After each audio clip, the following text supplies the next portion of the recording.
Sholatnya banyak, puasanya banyak, zikirnya banyak, baca Qur'annya khatam, tapi kalau bayar utang tak dibayar, di akhirat kau akan cari dia. Oleh sebab itu ada orang mati syahid. Oh, mati syahid. Orang mati syahid nggak merasakan sakratul maut. Orang mati syahid nggak merasakan azab kubur. Orang mati syahid tidak merasakan hisab. Orang mati syahid langsung masuk surga. Ilat dain, kecuali hutang. Makanya kalau ada orang menagih hutang, itu dia bukan pelit, dia sedang menyelamatkan saudaranya dari makan haram. Makanya datang ke rumah dia. Habis pengajian nih langsung datang. Assalamualaikum, waalaikumsalam. Kau mau menagih ya? Aku bukan mau menagih, tapi menyelamatkanmu, anak cucumu, istrimu, tetanggamu dari makan haram. Ya ayyuhallazina amanu, hai orang-orang yang beriman, hai orang yang percaya bahwa setelah mati dia akan hidup lagi menghadap Allah. Idza tadayantum bidainin, kalau kau menjalin transaksi hutang piutang, ila ajalin musamma, sampai ke batas waktu tertentu, faktubuh, tulis, saya pinjam kepada kamu 500.000, akan saya bayar pada bulan Mei. Tahunnya jelas. Gimana juga bulan Mei? Maybe yes, maybe no. Bulan berapa? Bulan Mei tahun 2020. Oke. Sekarang bulan Maret. Maret, April, 1 Mei 2020 datang lagi. Kapan kau bayar? Mohon maaf, aku nggak bisa, istriku baru meninggal, anakku pun sakit. Jangan kau cerita panjang lebar, tak tahan air mataku mau menetes. Kalau dia dalam kesulitan, fanaziratun ila maisarah, tunggu sampai dia lapang. Maisarah artinya lapang. Tunggu sampai dia lapang. Setelah dia lapang, datang lagi bulan Juni. Kapan kau bayar? Aku belum bisa. Nampaknya lebih banyak ongkos minyak aku daripada uang yang kutagih. Yang paling bagus, wa anta saddaqu khairul lakum, kau sedekahkan itu lebih baik. Karena aku pun makin datang makin kumat darah tinggiku, kolesterolku pun makin naik. Jadi untuk yang 500.000 itu ku sedekahkan aja, ambil. Tapi yang menghafal ayat ini yang ngasih pinjaman, bukan yang minjam. Sekarang banyak salah hafal, yang minjam pula yang hafal. Begitu kita tagih, kapan kau bayar? Wa anta saddaqu khairul lakum, kau sedekahkan itu lebih baik. Itu ayat aku. Ayat kau 8282. Banyak sekarang orang salah hafal ayat. Jadi dalam Islam hutang piutang adalah ajaran tolong menolong tertulis dalam Quran. Namanya fikih muamalah. Ada fikih ibadah, sholat, zakat, puasa. Ada fikih jihad, jihad fisabilillah. Ada namanya fikih muamalat. Hutang piutang, gadai menggadai, pinjam meminjam, murabahah, mudharabah, bagi hasil.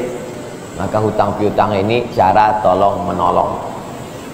Jangan sampai dihilangkan. Tapi kalau tidak mendidik, maka Islam bukan agama yang memanjakan orang. Ada anak yang kurang ajar kepada orang tuanya. Bagaimana caranya berbakti kepada orang tua yang telah wafat? Apakah anak ini masih dapat ampunan Allah Subhanahu wa ta'ala? Datanglah seorang bapak mengadu kepada Umar bin Khattab. Assalamualaikum Khalifah Amirul Mukminin Umar bin Khattab. Waalaikumsalam. Ini anak saya kurang ajar, tolong dihajar dulu. Kata Umar bin Khattab. Umar bin Khattab orangnya bijaksana, dia tidak mau main pukul. Dia tanya dulu, kenapa kau kurang ajar pada bapakmu? Hai Umar bin Khattab, kata anaknya, ya, apakah seorang anak itu punya hak terhadap bapaknya? Ya. Apa hak anak? Mencarikan ibunya yang salihah, memberikan nama yang baik, memberikan makanan yang halal. Itu hak anak. Kata anaknya, ibuku tidak baik, makanku tidak halal, namaku pun tak baik. Apa kata Nabi kepada bapaknya? Apa kata Umar kepada bapaknya? Laqad aqaqtahu qabla an ya'aqqa alaik. Sebelum anakmu durhaka kepadamu, kau sudah durhaka duluan kepada anakmu. Jadi kalau begitu ada anak durhaka, ada bapak jangan sampai anak bapak tahu. Nanti dia pulang, anak durhaka kok. Dia senyum, kau bapak durhaka. Ibunya tak baik, namanya tak baik, makannya tak baik. Kasih dia nama yang baik, kasih dia makan yang halal. Kadang-kadang kenapa otaknya tak lurus? Karena makannya tak halal. Dikasih dia makan rishwah, makan sogok, makan haram. Kenapa kau kasih makan haram? Gimana lah Pak Ustadz, yang haramnya aja pun payah. Allah sediakan alam semesta begitu banyak yang halal, kenapa kau kasih dia makan haram? Jangan pernah kasih anak makan haram. Pesan kakek saya, datuk saya, kalau bahasa kampungnya grandfather. Cucuku 40 orang, yang satu ini jangan sekolah umum. Maksudnya saya tak dikasih sekolah umum, maka saya tak pernah sekolah umum. Sekolah ibtidaiyah, sanawiyah, aliyah, al-azhar, Maroko, Sudan, tak pernah sekolah umum. Cucuku yang ini jangan sekolah umum, jangan kasih makan haram, nanti otaknya gelap. Cucuku yang ini jangan kalian kasih makan haram, nanti otaknya gelap. Pesan itu disampaikan almarhumah emak saya ke saya. Kau pun nanti anak kau jangan kau kasih makan haram, nanti otaknya gelap. Kalau sudah otak gelap, tak bisa membedakan mana tiang, mana orang. Sifatnya kembali gitu. Nah, jangan sampai anak kita durhaka gara-gara kita bapak yang durhaka. Kalau anak sudah durhaka, meninggal orang tuanya, setelah itu dia bertobat, bagaimana cara minta ampunnya? Maka dia bersedekah. Mana dalilnya? Seorang sahabat datang menjumpai Nabi. Ummi matat, ibu saya sudah meninggal. Apa atasaddaqu anha? Kalau saya bersedekah, apakah pahalanya sampai kepada almarhumah ibu saya? Kata Nabi, tasaddaq, bersedekahlah. Sedekah sampai. Maka wahai anak-anak durhaka yang sudah mati ibu dan bapakmu, maka datang kau habis pengajian ini langsung ke tempat anak yatim, panti jompo, sekolah-sekolah, pondok pesantren. Tanya Pak Kiai, Pak Kiai, apa yang kurang di pesantren ini? WC. Karena pesantren santrinya 1000, WC-nya 2. Bayangkan panjang antriannya. Berapa yang keluar dalam celana? Saya bangunkan WC, pahalanya mengalir untuk almarhumah. Maka pagi, petang, siang, malam mengalir pahalanya. Sedekah. Ayu sedekatu afdal. Apa sedekah yang paling afdal? Sakyul ma, memberi airnya. Sedekah yang paling afdal, kasih airnya. Saya ceramah di Banjarmasin, di depan rumah seorang pejabat. Itu ada kulkas, tapi nggak sampai beku, freezer. Setiap dipencet keluar air dingin. Gelasnya dikasih pakai rantai besi, takut dilarikan tukang ambil aluminium. Buat wakaf untuk almarhumah. Itu bagus kan. Saya ceramah di Malaysia, di pintu masjid itu ada kotak box. Kalau kita ambil satu botol, keluar botol baru. Ambil satu botol, keluar botol baru. Wakaf untuk, itu bagus, sedekah. Jangan sedekah teh botol, nanti dia kena diabetes. Air putih bagus, mengalir. Sedekah sumur bor, pergi ke masjid, putar keran nggak ada air, tanya pengurus masjid, Pak pengurus, ya mana sumur bor? Nggak ada, saya buatkan. Langsung bunyi. Itu berarti cash itu. Begitu cara berbakti pada orang tua dengan sedekah. Tapi Pak Ustadz, saya jangankan sedekah, makan saya pun Senin Kamis Pak Ustadz doa, Allahumma ighfir lahu warhamhu wa'afihi wa'fu anhu. Bangun tengah malam, Rabbi ighfirli wa li walidayya warhamhuma kama rabbayani shaghira. Apa itu bid'ah? Bid'ah membuat sesuatu yang tidak dibuat oleh Nabi Muhammad SAW. Tidak ada dalilnya dari 3 aspek: qauli, fi'li, takriri. Perbuatan yang tidak ada dalilnya bid'ah. Jangan dikatakan perbuatan yang tidak dibuat Nabi bid'ah. Perbuatan yang tak ada dalilnya bid'ah. Karena kalau dikatakan yang tidak dibuat Nabi bid'ah, Nabi tidak pernah pakai peci. Tunjukkan saya mana hadis Nabi pakai peci. Berarti peci ini bid'ah. Nabi mimbarnya tangganya dari depan. Ini masjid tangganya dari belakang. Berarti mimbar ini bid'ah. Mimbar Nabi tangganya dari depan, 3 lantai, 1, 2, 3. Jadi yang dimaksud dengan bid'ah perbuatan yang tidak ada dalilnya. Misalnya jam 12 siang ada bapak-bapak di panas terik tegak menghadap matahari. Pak, bapak mau ngapain? Aku mengagungkan Allah di bulan Rajab. Bid'ah itu, karena tidak ada dalilnya sama sekali. Tapi selama ada dalilnya, tidak boleh kita katakan orang itu melakukan perbuatan bid'ah. Malam Jumat baca Yasin, kumpul 10 orang baca Yasin. Yasin wal Qur'anil Hakim innaka laminal mursalin. Bid'ah. Loh, coba lihat dalilnya. Yang dibacanya itu Quran apa Quran? Quran. Baca Quran apa pahala? Yasin itu Quran atau enggak Quran? Quran. Man qara'a Yasin fi lailatin, siapa yang baca Yasin suatu malam, asbaha maghfuran, subuhnya sudah diampuni dosa. Mestinya baca Quran itu semua, tapi karena dia nggak sanggup semua, dia pilih hati Quran. Hati Quran itu Yasin. Sentuhlah dia tepat di hatinya, dia akan jadi milikmu untuk selamanya. Makanya orang sebelum ngapal Quran semua, yang dihafal hatinya dulu. Itu sebelum ngapal Quran, yang dihafal hatinya dulu. Apa hati Quran? Ya, Yasin. Tapi jangan hatinya aja seumur hidup, yang lain juga. Nah, jadi jangan salahkan orang baca Yasin. Baca Yasin bid'ah. Yasin kan Quran. Baca Yasin malam Jumat nggak masalah. Seumur hidup baca Yasin masalah. Karena banyak surat yang lain. Baca juga Al-Fatihah, Al-Baqarah, Al-Nisa, Al-Imran, Al-Nisa, Al-Maidah, Al-An'am. Nah, jadi mudah. Perbuatan tidak ada dalilnya bid'ah. Selama ada dalilnya tidak bid'ah. Ustaz, kiat-kiat apa yang kami lakukan sebagai guru kepada anak didik kami sebelum dan sesudah mengajar agar ilmu mudah dimengerti? SDIT Al-Farabi. Aristoteles, Socrates, Thales, Demokritos, itu adalah pemikir-pemikir dari Greek, Yunani kuno. Pada masa abad kedua datang seorang khalifah bernama Abu Ja'far Al-Mansur. Semua buku-buku dari Yunani diterjemahkan.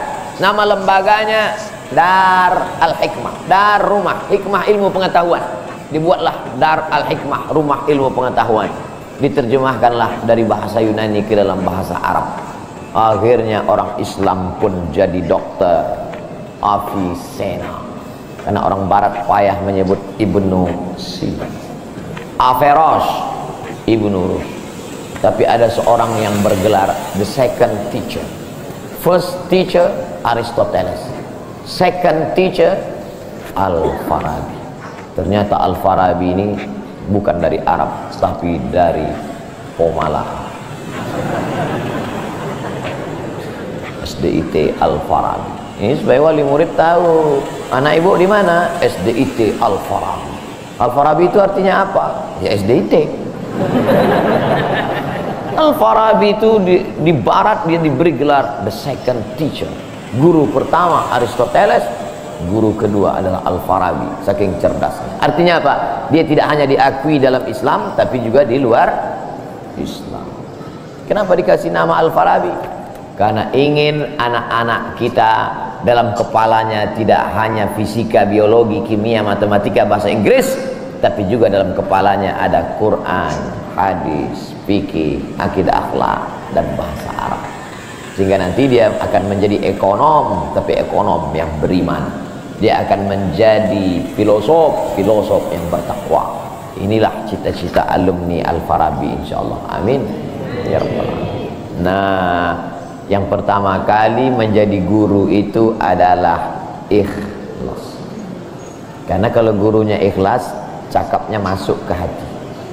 Kalau dari mulut ke mulut juga masuknya. Tapi kalau dari hati ke hati dia. Kira-kira yang dari saya sampaikan tadi, saya mulai tadi jam 5.15, sekarang jam 6.05, dan 50 menit saya bicara. Masuk tak ke hati Bapak Ibu? Kalau tak masuk ke hati Bapak Ibu, berarti yang ceramah itu enggak dari hati. Dari mulut ke mulut juga masuk. Yang sampai ke mulut pun tak masuk. Nauzubillah. Yang pertama kali tulus ikhlas. Karena perbuatan yang paling tinggi amalnya adalah menjadi guru. Makanya saya lebih memilih menjadi guru. Saya sampai sekarang menjadi guru. Cuman saya tidak punya kelas. Dulu sempat jadi dosen, habis itu keluar. Kelas saya sekarang masjid, lapangan sepak bola, sama stadion, sama gedung olahraga, sport center Antam. Saya mengajar tidak lagi terbatas oleh dinding kelas. Semua tempat menjadi tempat mengajar. Guru yang pertama harus ikhlas. Yang kedua, tingkah laku perbuatannya. Guru digugu dan ditiru. Guru itu dari mulai cara minumnya aja diikut orang. Guru minumnya tangan kiri. Yang minum tangan kiri itu setan. Berarti kalau ada guru minum pakai tangan kiri, berarti guru setan. Hati-hati jadi guru. Oleh sebab itu maka guru ini luar biasa. Guru ini luar biasa Bapak Ibu. Perbuatan yang tidak putus setelah mati guru. PNS setelah mati putus. Yang kan mati, pensiun aja putus. Apalagi mati. Tapi guru. Saya dulu punya dosen. Kata dia, saya ini lulus hakim. Tapi kemudian saya tinggalkan hakim, saya pilih jadi guru. Kenapa gitu Pak dosen? Karena kalau saya jadi hakim, 1 tahun ada 10 perkara, 10 senang kepada saya, 10 benci. Yang menang senang, yang kalah benci. Tapi menjadi guru, tidak akan ada murid saya yang benci kepada saya. Betul. Guru SD saya, berapa kali kepala saya diantukkannya ke tiang. Asal pelajaran saya nggak dapat, diantuk. Begitu reuni, saya cium tangan. Saya nggak sakit hati, ingat aja dikit.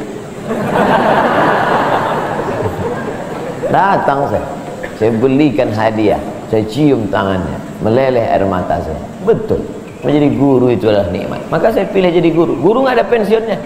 Saya sampai mati saya tetap menjadi guru. Oleh sebab itu maka guru ini luar biasa.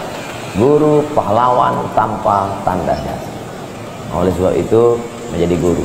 Oh, tapi jangan gara-gara ini semua pegawai Antam keluar mau jadi guru. Memang ibu bukan guru, tapi ibu menjadi guru bagi anak-anak ibu. Bapak jadi guru bagi keluarga bapak. Itu kita sudah menjadi guru insya Allah. Mak saya perempuan yang biasa, dia bukan guru, dia bukan PNS, dia bukan kepala sekolah, tapi dia menjadi guru bagi kami anak-anak. Kalau kami pulang bawa main-mainan, dia tanya, mainan ini dapat dari mana? Dari jalan mak, antar ke tempat kau jumpa tadi, karena tak tahu itu punya siapa. Nanti di akhirat ini akan kau pikul menghadap Allah SWT. Sampai hari ini kalau ketemu barang-barang di jalan tidak berani bawa pulang, ingat pesan almarhumah emak. Mungkin cakap ustaz tidak masuk ke telinganya, tapi kata-kata ibu luar biasa. Ibu-ibu, bapak-bapak, nanti kalau mau sakratul maut, pesan paling jitu sampaikan pas mau mati. Jangan makan haram. Luar biasa itu, mereka berkesan sampai anak cucu akan mereka sampaikan. Nenekmu dulu ketika mau mati pesan terakhirnya, jangan makan. Lalu sebut la ilaha illallah. Pertama, ikhlas. Yang kedua, perhatikan tindak tandukmu, kau dikugu dan ditiru. Yang ketiga, insya Allah bangkitkan semangat, karena setelah kau mati akan mengalir pahalanya. Abdul Somad kalau mati meninggal dunia, setiap bulan Rajab, bapak-bapak, ibu-ibu, anak-anak bapak, cucu bapak, ibu yang hadir-hadir nih, anakku yang kecil, setiap bulan Rajab mereka beramal. Abdul Somad sudah mati dimakan cacing tanah di Pulau Sumatera di Riau, pahalanya tetap mengalir. Dari mana? Dari Pomalaa. Bismillahirrahmanirrahim. Assalamualaikum Ustaz. Waalaikumsalam. Apa tips cara meraih kesuksesan yang berkah di masa muda?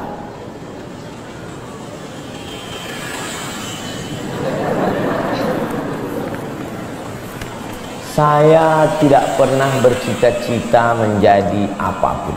Cita-cita saya dulu cuma satu, bagaimana membahagiakan orang tua. Itu loh. Ya Allah, aku sekolah, tak tahu dulu pulang mau jadi apa. Yang penting bisa membahagiakan orang tua. Itu saja.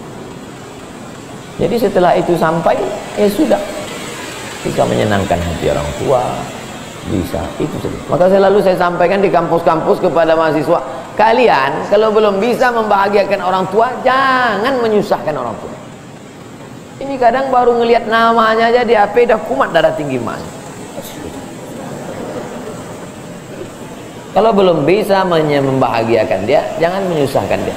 Maka saya di Mesir 4 tahun tak pernah saya minta duit. Tiba-tiba udah sampai dari ke Mekah. Mak, aku udah di Mekah. Dari mana kau dapat ongkos? Ada tabunganku sikit-sikit. Pergi ke Mekah, kerja, pulang, bayar utang. Jangan pernah menyusahkan orang tua. Oleh sebab itu cita-citanya yang pertama mencari ridha Allah. Ridha Allah fi ridhal walidain wa sukhutullah fi sukhutil walidain.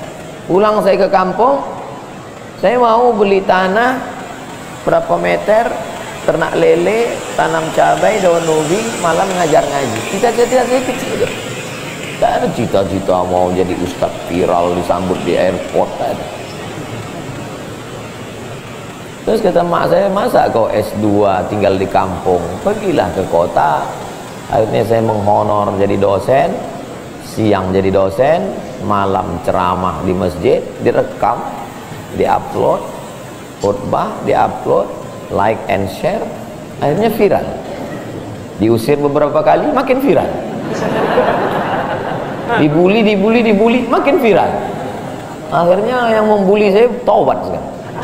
Ini orang makin dibully, makin viral. Udah kita diamin aja lah. Itu semua itu kerja kita atau kerja Allah? Kerja Allah. Kerjakan kerja kita, urusan Allah, biar Allah yang urus. Kita hidup ini sama macam bawa pancing. Kita tugas kita ambil bambu, pasang kail, cari cacing, letakkan. Masalah ikannya datang tak datang itu urusan Allah. Ini kadang banyak orang ngurus urusan Allah yang dia urus. Urusan Allah jangan kau urus. Kata Allah, yang mendatangkan ikan ini urusan aku. 10 pancing pasang, itu urusan kita. Tarik pancing 1, cacingnya hilang. Cari pancing 1, kailnya hilang. Cari pancing 1, talinya hilang. Yang ke-10, bambunya hilang. Marahkah kita? Tidak. Karena urusan kita sudah selesai. Serahkan urusan Allah. Pulang ke rumah, rupanya Allah mau kasih kita bukan ikan mentah, tapi ikan mas.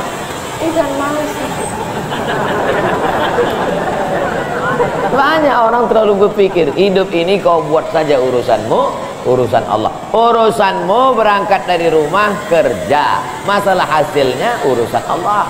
Berapa banyak orang bekerja tapi tak dapat apa-apa. Betul? Kalau sudah rezeki tak kemana. Tapi jangan gara-gara ini lalu bapak enggak kerja. Dibangunkan ibu besok pagi, bang, apa enggak kerja masuk kantor?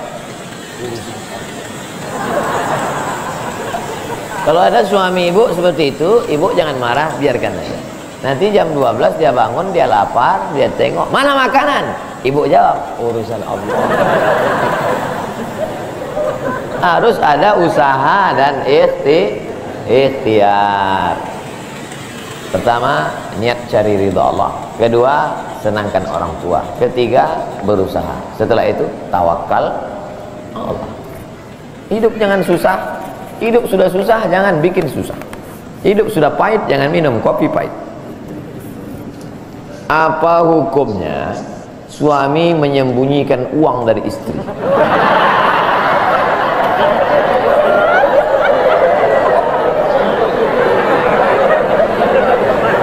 Bang, kata istrinya. Bang, ini duit apa bang? Duit sial. Oh, duit sial, udah kusembunyikan kau dapat juga.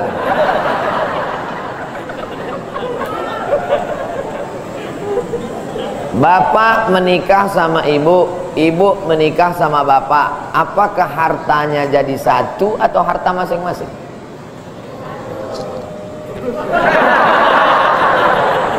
Mereka mau hartanya jadi satu dan bapak ketakutan. Itu yang saya baca. Sekarang kita baca ayatnya. Walakum nisfu ma taraka azwajukum illam yakul lahunna walad. Kalau istrimu meninggal kau dapat 50% hartanya kalau tidak ada anak. Wa in kana lahunna waladun, kalau dia punya anak, falakumur rubu'u, kamu dapat 25%. Sekarang saya tanya, hartanya nyatu atau pisah?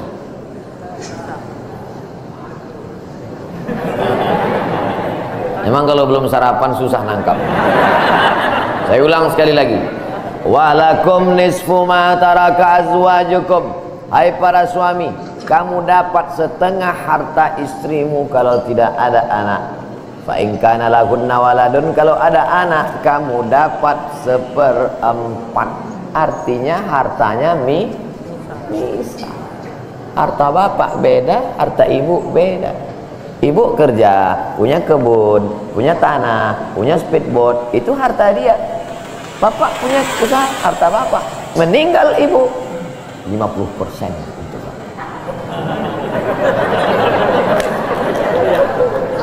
Apa beda harta ibu dengan harta bapak? Di dalam harta bapak ada hak ibu, dalam harta ibu tidak ada hak bapak. Takbir. Saya ulang sekali lagi. Ibu menikah dengan bapak, bapak menikah dengan ibu, ibu bawa harta, bapak bawa harta. Bedanya apa? Dalam harta bapak ada hak ibu, dalam harta ibu tidak ada hak. Kenapa dalam harta bapak ada hak ibu? Karena bapak wajib memberi nafkah. Kewajiban bapak 5. Pertama, kasih makan. Kedua, kasih pakaian. Ketiga, kasih tempat tinggal. Keempat, kasih pendidikan. Kelima, kasih perhatian. Lebih dari yang ini, itu bukan milik mereka lagi. Jelas? Ini ada sekarang suami setelah menikah